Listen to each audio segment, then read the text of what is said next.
basic resume tips.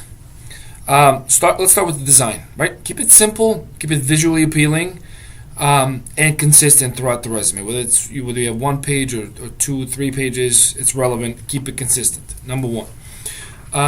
No photos, no smiley faces, no images of any kind. Keep it consistent, right? It's text. Number one. Number two. Focus on your experience. Focus on what you're doing today. So from the top, when you have your heading, your contact info, you have your current position, right? And then you work your way backwards historically. Once you're done with your experience, you'll add education. Education should not go on top unless you're really, really entry-level position right out of college, because that's what some places look for, especially if you're an intern. But for more seasoned applicants, it's the experience that matters, right? Education should be there, of course. And then at the end, list your references. List them. Name, title, contact info, email, phone, and whatnot. Either list them or don't mention them at all. Don't put that sentence, references available upon further request. That's implied. Hiring agent knows that, and he or she will contact you for them if they need them. So either list them, which is what I prefer to see. I like when they're there right on the spot, so I can contact them, or just don't mention them at all. Then when it comes to the actual experience, what's really important is you need to tie 3 things together. The position, right? Position that you're in, or that you have been in, what you're doing, or what you did.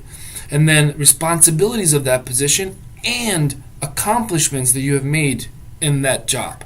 So the position itself, responsibilities, and then accomplishments. Tie them all together. And how you tie them all together is using certain keywords that originally come from, obviously you have to be truthful. Only list what you really know. Don't lie on resumes. But need to be tied to the original job description. Often if you're applying to a place where hundreds or thousands of applicants are applying to, there will be a computer of sorts, a software that's going to sort these resumes to yes, no, maybe piles, right? And the application is going to do that based on the keywords. They're going to preload them. They're going to say in our job description, here are the things that are really essential to us, important to us, and kind of look for those, developed, implemented, accomplished, whatever, revenue saving, whatever it may be, right? You look at the job description. They're going to look for those and try to match those in the resumes. So make sure you have them sprinkled throughout your experience, and they obviously have to be accurate. Don't lie, because if you say that you know how to do something and then you're proven otherwise, it's just bad for everybody, especially for you and for your next application, because you don't want to get blacklisted in a particular industry or in a particular firm. If it's a large firm and you might have several opportunities for you in years to come, once you come off as someone who's making things up and lying on their resumes, you're generally going to be flagged, and your resume next time, it's not even going to see the hiring agent's desk. Last comment, very important. This is the longest video I've made in a very long time, but very important. Don't list your hobbies. Especially if they're not relevant to what you're applying, and most of the time they're really not. I don't really care whether you like to crochet or knit, or you like to read books on the beach, if you're applying for a position of a marketing manager.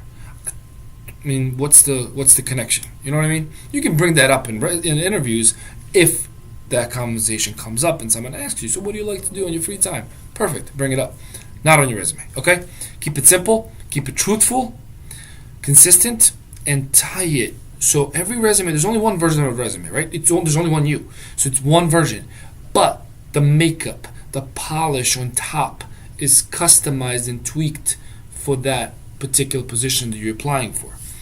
And it's even further customized by a cover letter, but we're going to talk about that next.